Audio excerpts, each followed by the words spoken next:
And coming to the pricing model and the business model itself, in manufacturing, there is two components. There's a product and there's a market. I mean, there's product market fit in every industry. Like you can go very deep into the product aspect and sometimes overlook the market aspect. So with your journey in manufacturing, like you have done few different things. Do you look at the product first or do you look at the market first? Uh, I'm kind of funny with that because I kind of build stuff I like. Um, you know, so the idea, I mean, if I built everything I liked, it probably, it would be wild. So I kind of start with the idea and say, hey, what's the application for this? I think this is cool. I think, referencing our LSVs, of course, I look at that and I always, like, even for my own personal ones, my LSVs, by the time we're done, they're like, we would have to sell those for like $65,000, right? And it's a very small market that are doing that because I put the motor, like everything in it to the top. And usually that's my R&D. I'm always R&D, and so I actually never get a fully finished vehicle. But so I like to take the approach of starting with, hey, is this functional? Is it something I would drive? Is it something I would use? And then what market do we have for this? And can we, look outside of what I'm thinking about, and how is this product applicable?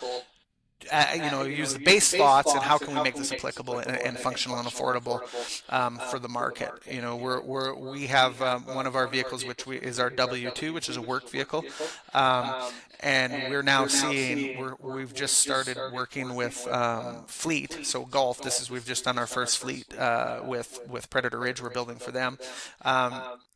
But we're now got into this fleet world, which up until now we said, okay, we're not working with fleets because we're staying in this custom and end user. But we're seeing there's a market for fleet and there's a need for it, and another player to be in that market. So now we're seeing, okay, our W2 that we kind of cater towards, like the high end ranch person or the person that owns property and wants to work and plow, and we're seeing, well, hey, the golf courses don't need this $30,000 vehicle.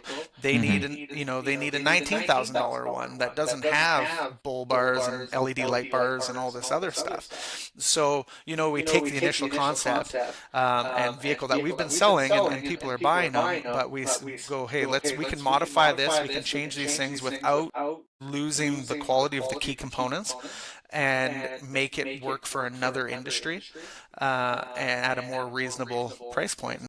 So, it's kind of a balance of do I look at the product or do I look at the market? I gotta, you kind of have to evaluate both, because if you have a market but you can't create the product that hits that market, or vice versa, you can have the best product in the world, and if no one's buying it, doesn't matter, right?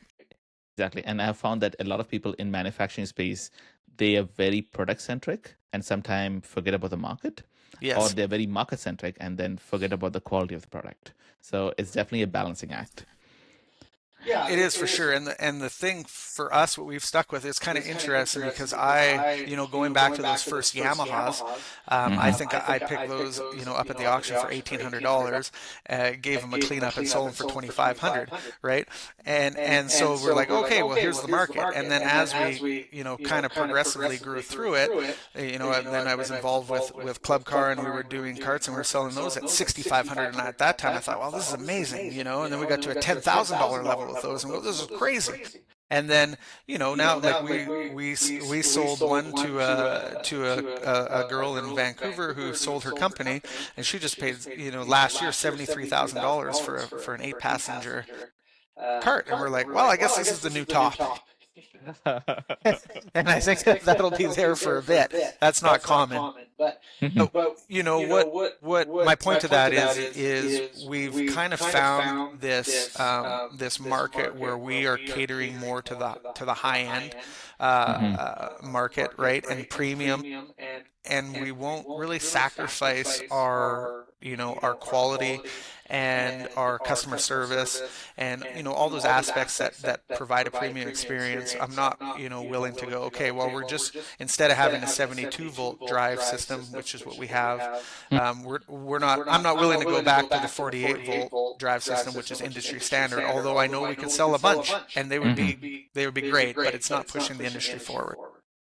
Makes sense.